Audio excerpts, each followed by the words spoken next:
All right.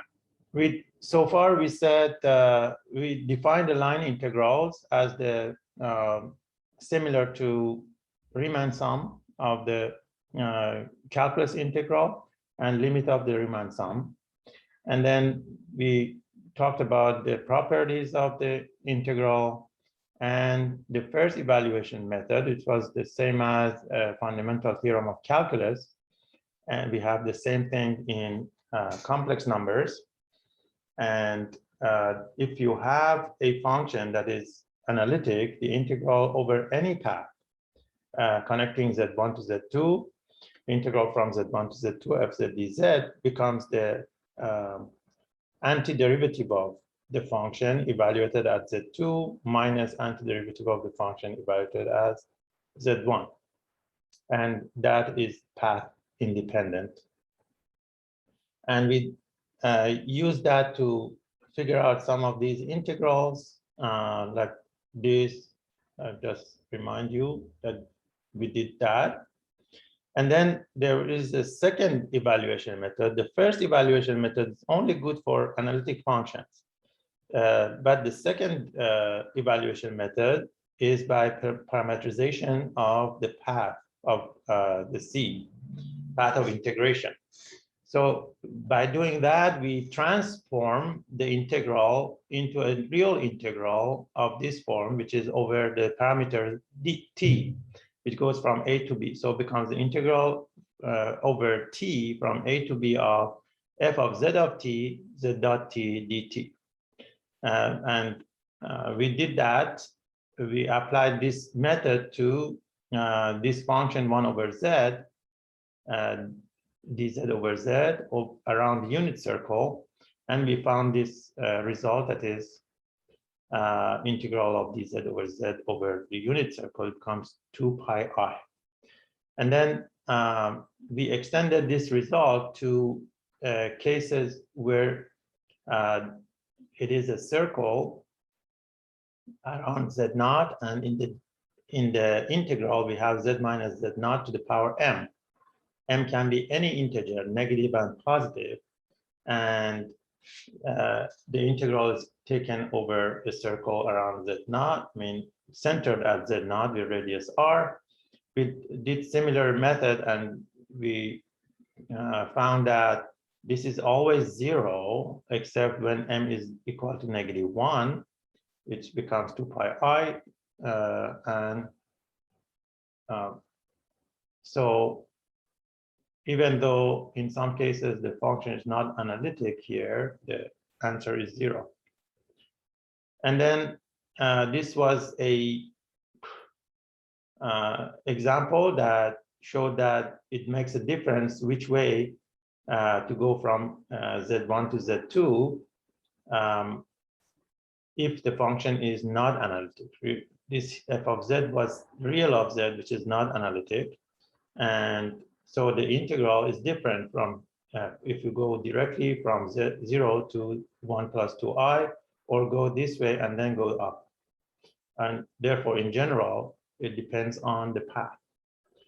And then Cauchy's integral theorem says that if the function is analytic, f of z is analytic in a domain D, and C is a simple closed path in the domain D, the integral of f z dz is 0 around the path.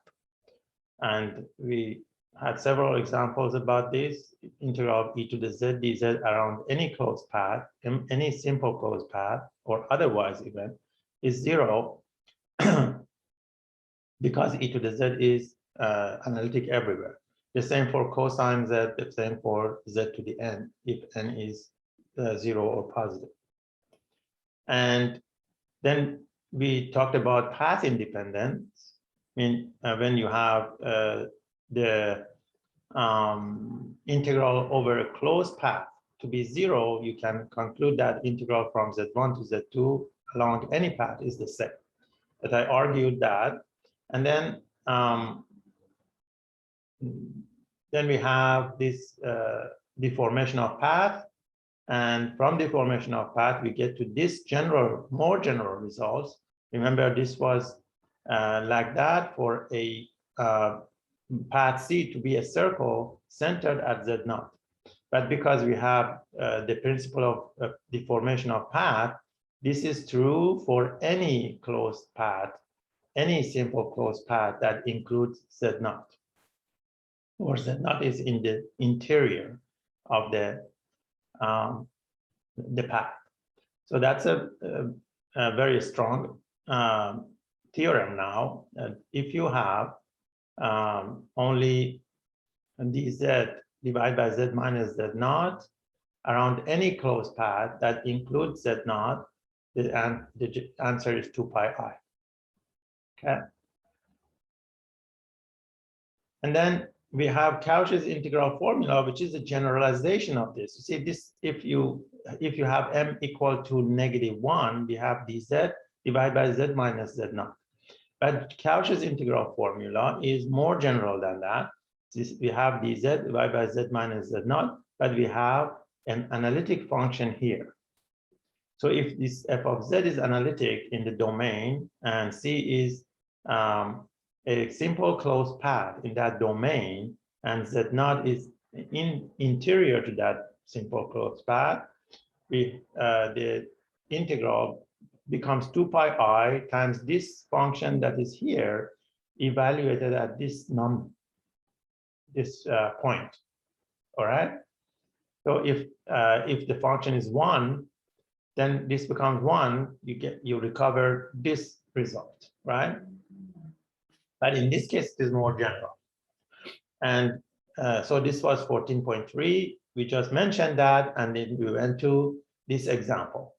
And I think I mentioned one of these. What is the answer for D? Does anybody remember? And you don't have to remember. You can also conclude from what we just said about the analytic function.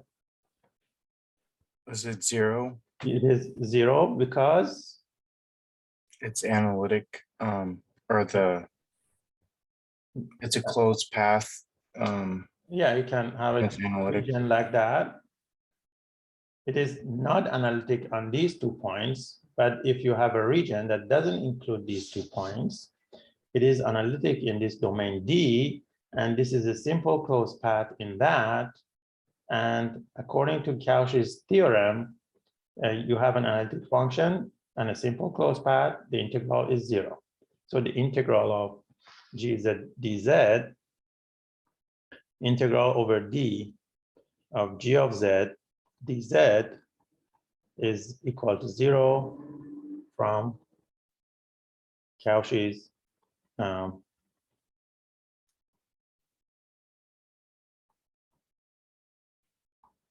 theorem. Okay, and then what about A? If you want the path of integral to be A, the circle A, what do we do?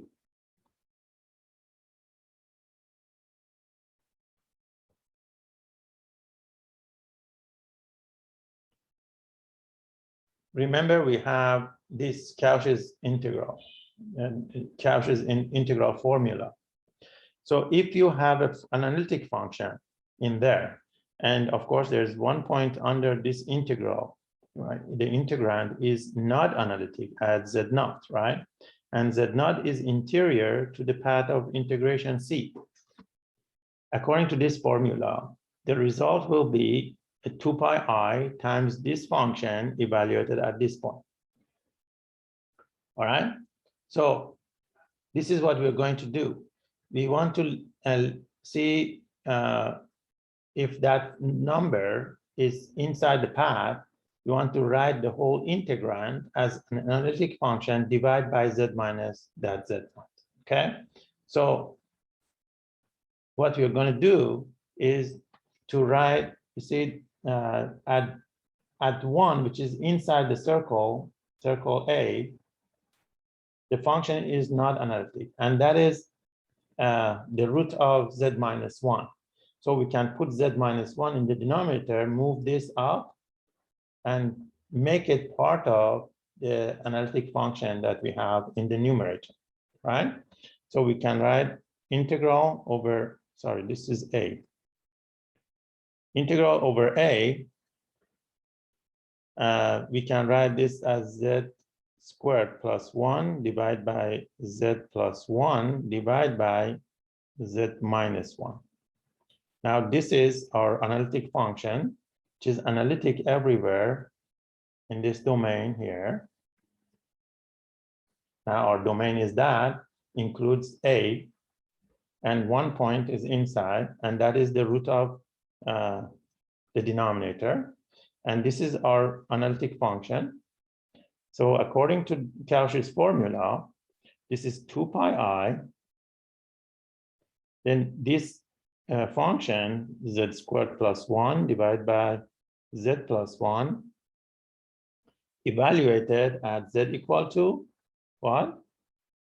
This number here, z equal to 1, right? So if you put z equal to 1, you get 1 squared plus 1 divided by 1 plus 1. You get 2 divided by 2, you get 1. And 2 pi I, this becomes 2 pi I. Right? So around path A, the integral becomes 2 pi I. Is that clear? Any question? All right. So how about path B, this circle B, integral over B, g of z dz is what? Any guesses? Would it be the same thing? Yes. Why? Because it's the same point is enclosed. Yeah. It's not analytic. Yeah, you can. Yeah, you can say it's the same point. Everything is the same, so we can do the same process and get the 2 pi I. Or you can say because of the principle of deformation of path, we can change this path to this path, and everything is the same. So that is also the same. So because 2 pi I. What about integral over C?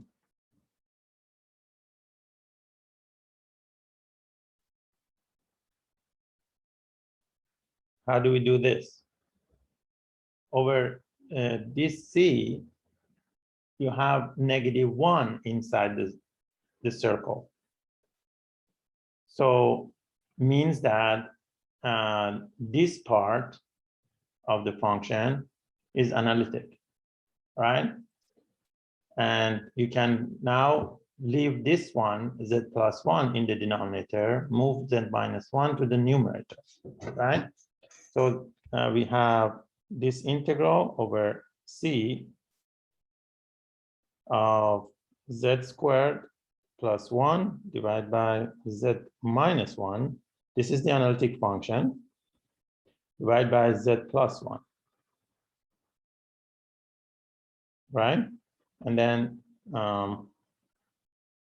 dz, right? Now, we have minus -1 here, right? Let me write it minus -1. So this is z minus z naught. This is our z naught, which is inside the path. And the numerator is a function that's analytic everywhere in this domain, right? And then according to the formula, this becomes 2 pi I times this function, z squared plus 1 divided by z minus 1, evaluated at z equal to -1. If you put z equal to -1, z squared plus 1 becomes 2 divided by -1 minus 1 becomes -2. 2 over -2 is -1 times that becomes -2 pi I. Right? So for one of them is -2 pi I, for two of them is 2 pi I, and for one of them is 0. It makes sense? Any questions? No, Professor. All right. And so that is 14.3. Then 14.4, it goes even further. It is similar formula, but for when the power in the denominator is not 1. It says that if the power is 2, the function, the integral is 2 pi I times this first derivative of this function evaluated at this z0. If the power is 3, the integral becomes 2 pi I over 2 factorial times the second derivative of this function evaluated at this point. Right? So you see, in general, if the denominator has a power n plus 1, the integral becomes 2 pi I divided by n factorial and times nth derivative of f evaluated at z equal to z0. Okay? So this is the general formula. Usually we use only these two here. Okay, so remember, there is a 2 factorial here, don't forget it, n factorial, but in this case it's 1 factorial, which is 1. Okay, so the formula is general, but 1 factorial just happens to be 1, and all of these hold. So let's do some examples. Now here we have the power 2, means that 2 is n plus 1, means that derivative is first derivative, and it's equal to 1. So according to this integral is 2 pi I, and n is 1, so it's divided by 1 factorial, and first derivative of cosine z derivative, the evaluated at z equal to this number, pi I. All right?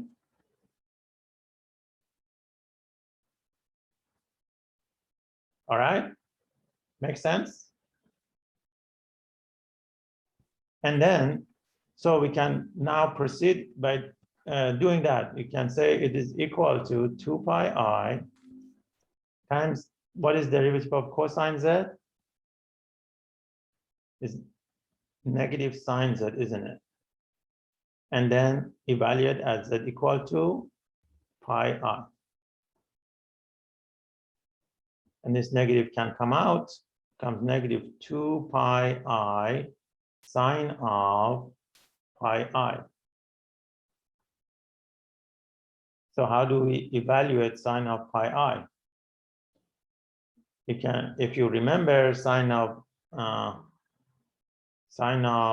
iz in general was equal to I sine hyperbolic of z. So sine of pi I is I times sine hyperbolic of pi. So if you do that, negative 2 pi I times I sine hyperbolic of pi. And I times I becomes negative 1, with this negative 1 becomes 1. So it becomes 2 pi sine hyperbolic of pi. All right?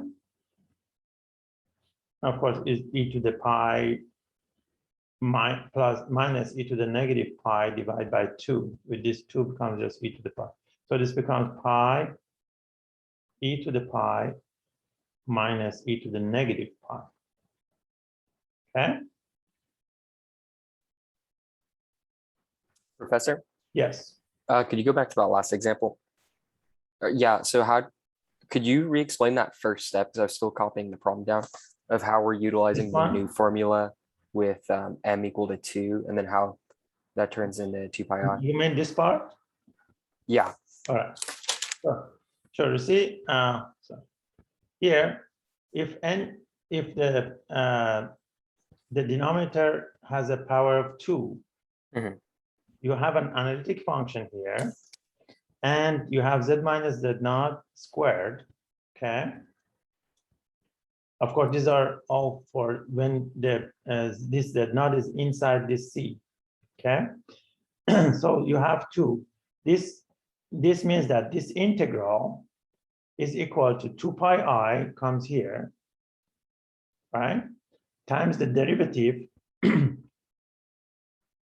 times the derivative of this function here. This is f prime of z naught. But Oh, okay. So that's how the 2 pi I got on top is because yeah, this 2 pi okay. I comes here, and then you take derivative of this function evaluated at this number. Okay, that makes sense. Thanks for asking question. Thanks for answering. Right. So the 2 pi I derivative of cosine z evaluated at pi I. So the answer is that. And that's the typed version. All right. The other example is, see, you have z to the power 4 minus 3z squared plus 6 over z plus I to the power 3. And we are on a contour enclosing negative I, which is the root of z plus I, right? So according to the Cauchy's equation or formula, what do we have? We have, because this power 3 means that we need two derivatives, right? And then if there is a 2 pi I and 2 factorial, remember? And then this function, two derivative means that z to the 4th minus 3z squared plus 6, two derivatives evaluate at z equal to negative I, right? Do you see it? Let me go back. You see here, this one. You have 2 pi I divided by 2 factorial, and then the second derivative of this function evaluated at this number. Okay, I see it. Okay. All right. So we are here. So we need to take second derivative of this. The first derivative gives us 4z cubed minus 6z. The second derivative becomes 12z squared minus 6, right? So we said that this 2 cancels out. We get pi I times 12z squared minus 6 evaluated at z equal to negative I. So we put z equal to negative I in here. What is z squared? Negative I squared is what? Negative I squared becomes negative 1, right? It's the same as I squared. And so it becomes negative 1 here, negative 12 minus 16, minus 6 becomes negative 18 times pi I. So negative 18 pi I. And that's the answer. That's this integral. So you see how simple it becomes. If you want to go, you take a simple pad and parameterize it and plug it into this and take the integral over the t parameter, it will be a headache. But this way, with these formulas, it's very, very simple. All right? Any questions? So, and pi I, second derivative divided as is equal to negative I, becomes that, becomes this. All right? This is another one. This is for any contour, which one lies inside and 2i and minus 2i lie outside. So it means that, you see, there are three roots here. One is z equal to 1. The other one is, you can write this one as z minus 2i times z plus 2i. right? So the roots are plus 2i and minus 2i. 1 is here. This is plus 2i. And this is minus 2i. And any contour that doesn't have plus minus 2i in it, but has 1 in it, means something like this, right? For a contour like this, what is this integral?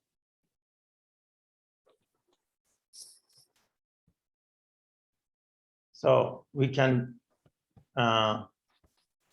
keep the z minus 1 in denominator, move this over with e to the z, so that we have in this contour, for example, we can take a region like that, D, this is C, the simple path inside D, the numerator e to the z divided by z squared plus 4 is analytic in this domain D. And this path is simple path in this domain D, so we that formula applies. Cauchy's formula applies. So we can write this as integral over path C, e to the z over z squared plus 4. This is the analytic function divided by z minus 1 squared dz, right?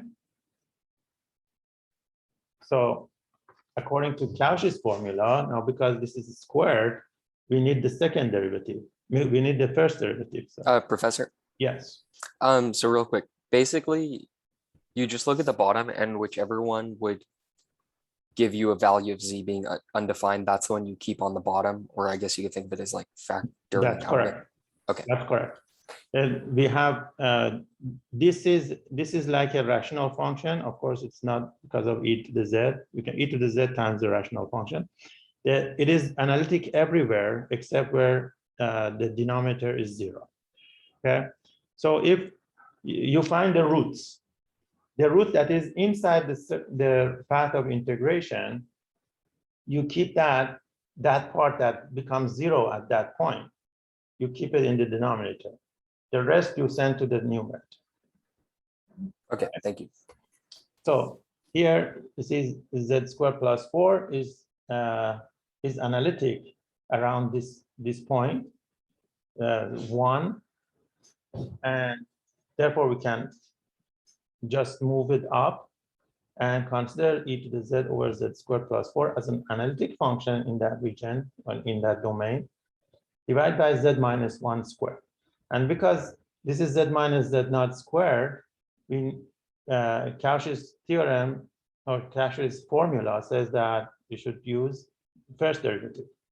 So that becomes 2 pi I,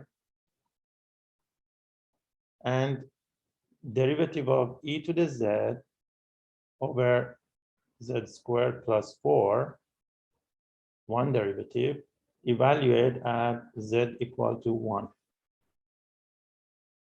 Right? So z equal to 1, now we take derivative, 2 pi I remains. What is the derivative of this fraction? Becomes derivative of numerator, which is itself, times the denominator, minus derivative of denominator times numerator, divided by z squared plus 4 squared, and evaluate at z equal to 1. If you put z equal to 1, e to the z becomes just e, and both of them has e comes out, 2 pi I e, and then you have 1 squared plus 4 minus 2y, 2 times 1. 1 plus 4 is 5 minus 2 becomes 3. So 3 divided by z squared plus 4 squared. 1 plus 4 is 5 squared, it's 25. So becomes, the answer is 6 pi e over 25 I. right? Does it make sense? Any questions?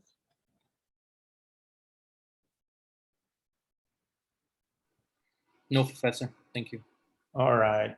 So I think these are typed in. It's very similar.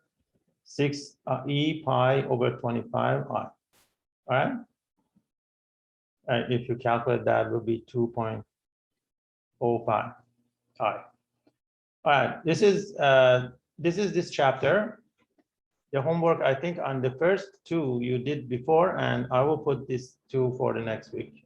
All right. And whatever we cover in the next chapter. You mean 14.1 and 14.2 are due next week? No, didn't They're you due do today. that already? I think this was this week. Yeah. Yeah, this was for this week.